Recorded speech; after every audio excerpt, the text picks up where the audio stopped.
Shalom, Yasharala. This your brother Dawada, coming back at you with this here truth again. First and foremost, I want to give all praise, honor, and glory to Yahweh, Bahashim, Yahweh Shah, Bahashim, Rakakodash.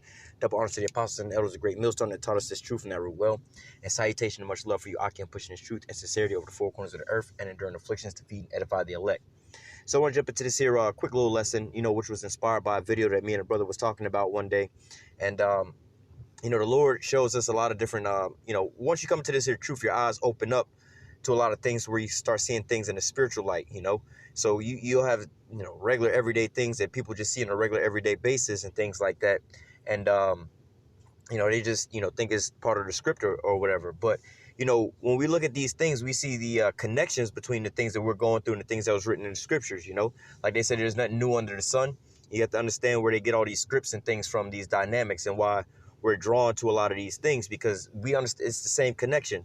All right, it's the same stories and everything like that we read and we understand. Now, going into this here show, Dragon Ball Z, all right, which is a very spiritual show because it's really the story of Jake, man. All right, the Saiyans, and basically there was a falling away first. All right, and they had to come back, the Valley of the Dry Bones. This is the whole story between Vegeta and Goku, all right, in which Goku, he fell away from who he was. He was calling himself Goku and everything like that, raised by humans, and not realizing that his name was Kakarot, and he was sent to this planet basically to kill the people off so they could, their people could move into the planet, But see, he was brainwashed and everything like that, became docile, and long story short, that's our story, all right. But I want to play a little bit of part of this here video down here because, again, if you know about the characters in this here show, you understand that Vegeta is like a real cold individual, whereas Goku's all, happy-go-lucky and everything like that.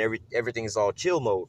All right, now this is also a great comparison to, the lives of Israel. You have the two different guys here, Vegeta and Goku, but, and of course you got to spit out the bones in this.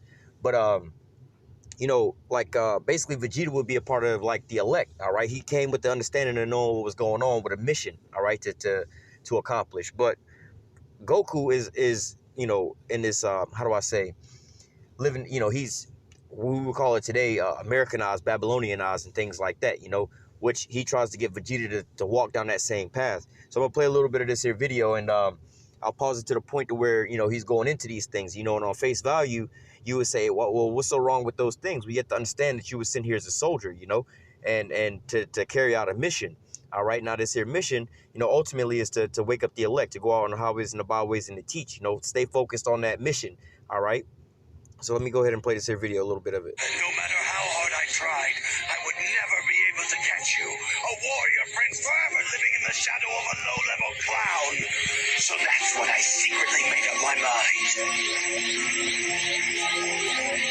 You mean you fool! You deliberately let yourself fall under Babidi's spell. Yes, I saw the power of Babidi's magic. The World Martial Arts Tournament, those two henchmen he sent. The people who had seen those fighters in the previous tournament couldn't understand how they become so powerful. But you and I know, don't we? It was Babidi's magic, and I knew that what his magic had done for those fighters, it could also do for me. I knew that if I allowed myself to fall under his control, the difference in our power would disappear. All right, so again, spit out the bones right there, right? But here comes the part where, he's going to go into, part of our struggle and our fight, all right? Because, we're all born into the flesh here, right? And we all, came out of this here world. But as we were being called to this job, you have to put the things of the world away, all right? And this is where he's going to explain how he got caught into this here trap. I'm quite pleased with the results, even if they do come at a price. I'd say the end more than justifies the means. Vegeta, I don't understand. You've never allowed anyone to help you before in your life. Why start now? Why Babidi? Because I wanted him to reawaken the evil in my heart. I wanted him to return me to the way I was before. And going into, how he said he wanted this guy Babidi to reawaken the so-called evil, quote-unquote evil, to turn him back to the way he was before.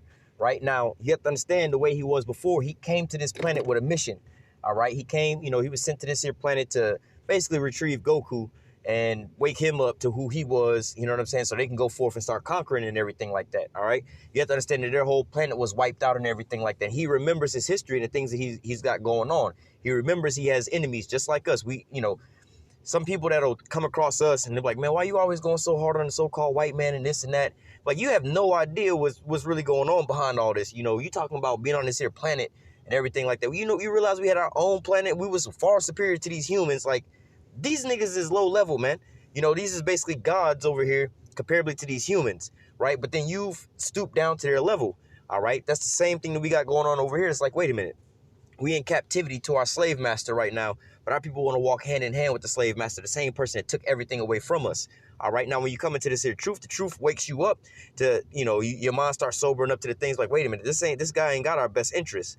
This guy is actually against us, So, he has to, go. Vegeta's talking about going back to his old ways, from day one when he first picked up the plow, when he first came to the planet Earth. All right, when he got on that ship that was coming towards the Earth, man, he had a mission to do and to carry out. And if you understand the early dynamic between Goku and Vegeta just wanted to kick his ass, basically, you know what I'm saying, and wake his ass up, And if you realize, he never would call him by the name Goku. He would always call him by his actual real name, which was Kakarot, right?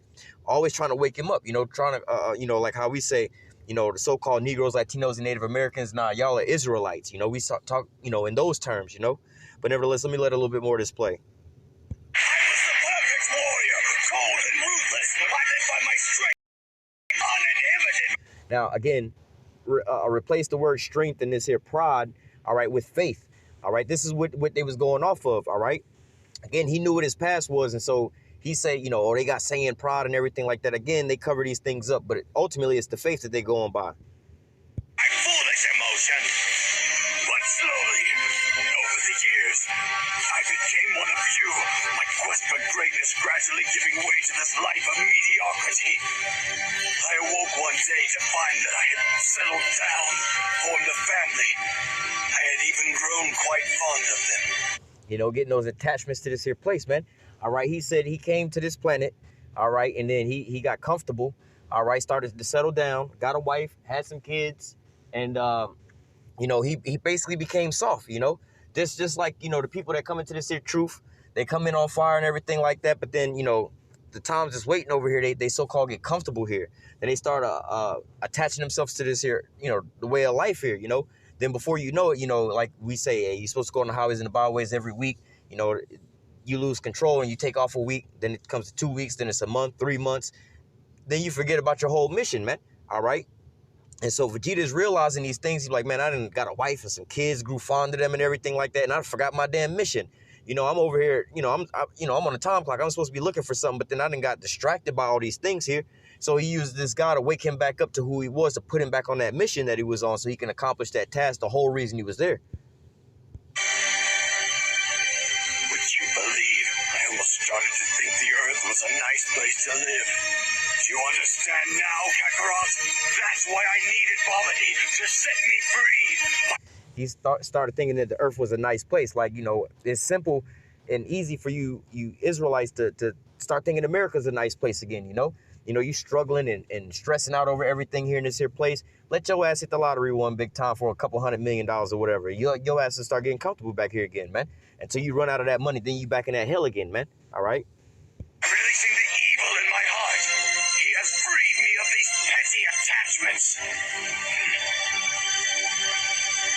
And I have to say it feels pretty good. Do you really believe? And hey, that's how we feel, once we get detached from these things here in this here world, we're not trying to keep up with social media and friends and all these types of things. It's just distracting us from the things that are at hand, man. We want to focus our time on watching the prophecies and feeding the flock, man. All right. That's pretty much it in this here video. Let's read a couple scriptures real quick. This is Micah 2:10. It says, arise ye and depart, for this is not your rest. All right. And this is what Vegeta was going through. All right. He came here. He was already in the mindset of this not being his rest. But then guess what? He started getting comfortable here and became patient, lost patience and wound up mingling and settling in this here place, man. All right. So it says, arise ye and depart, for this is not your rest, because it is polluted. It shall destroy you, even with the sword destruction. And that's what Vegeta was basically saying. Like, yo, I got a wife, some kids. I even started growing quite fond of them. I started to think that this place was a nice place. See, this place is polluted. It's going to destroy you. You start thinking like that, then next thing you know, Vegeta start changing his damn name, start dressing like the damn humans, acting like the humans, not realizing like, yo, dog, you a god comparably to these people, man. These, like, y'all immortal, y'all can fly, y'all can turn Super Saiyan, y'all got like spiritual powers and everything like this. These humans, they ain't got no spiritual powers, man. All right, but yet and still you want to start thinking like how they thinking, like, yo, man, you gonna wind up getting lost in the sauce, man.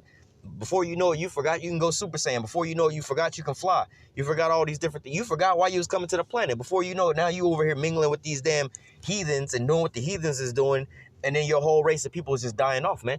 All right, and so this is what, Vegeta was pretty much going through. So let me read that again. Micah 2:10, arise ye and depart, for this is not your rest, because it is polluted. It shall destroy you even with the sword destruction.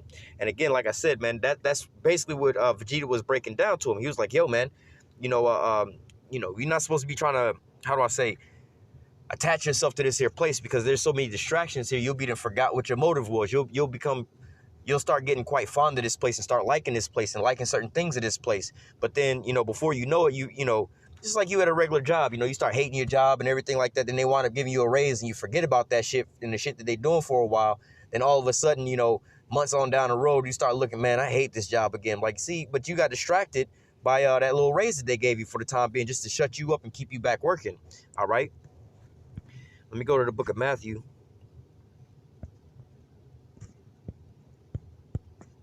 This is Matthew 19 and verse 27.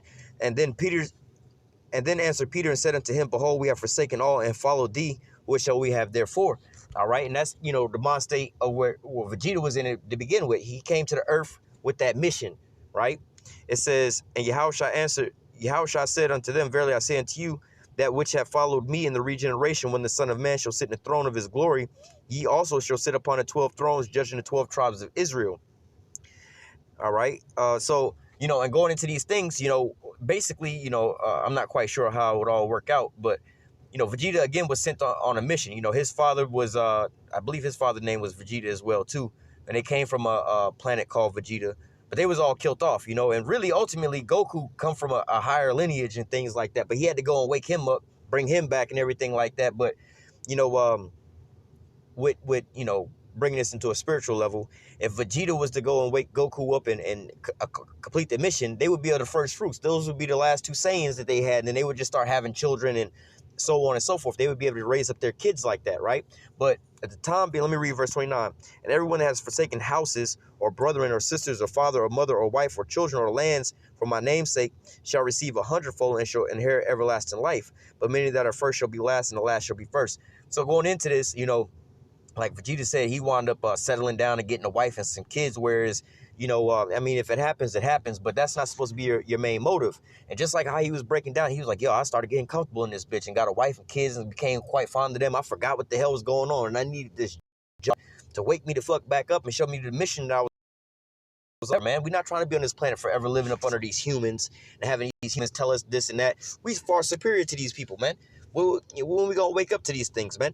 All right, but look, Vegeta came with that mindset, like, yo, if we can go and conquer this here planet, we can have all the things that we so-called forsaken right now, having kids and everything like that. Why we want to have kids on this busted up ass rock that then got destroyed, and all the Saiyans got killed off, man? How about we go and we take over that planet Earth, and then we can start repopulating. Then we can enjoy everything over there. We'll have everything 100-fold because we'll be the first fruits and we'll have the beginning of everything, man. But if I come over here and then forget what the mission is, then we'll just be here forever, man. All right. Trying to fit in instead of taking over, man. All right.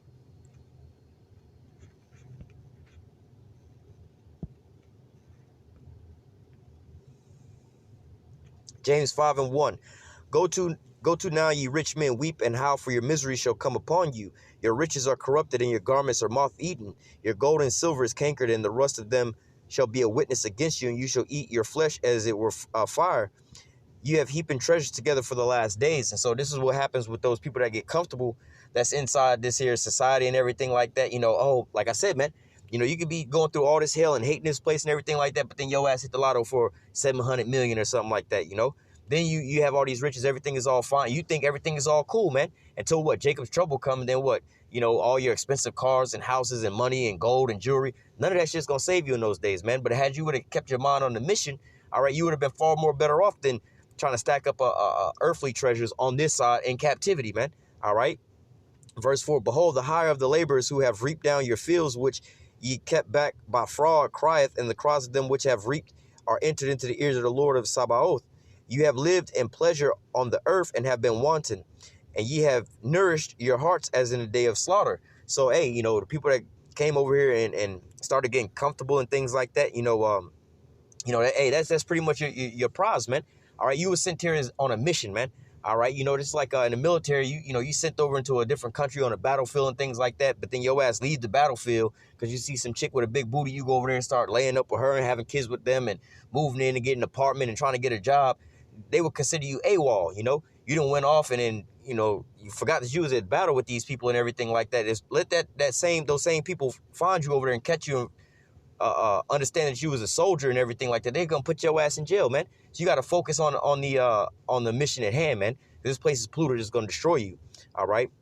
Verse 6: Ye have condemned and killed the just, and he doth not resist you. Be patient, therefore, brother, unto the coming of the Lord. Behold, the husbandman waiteth for the precious fruit of the earth, and have long patience for it until he receive the early and latter rain. Be ye also patient, establish your hearts, for the coming of the Lord draweth nigh. So going into that, that's where we need to be. Like Vegeta was saying, hey, man, I needed Bobby to wake me up, to keep me back on course, to focus on the mission, man.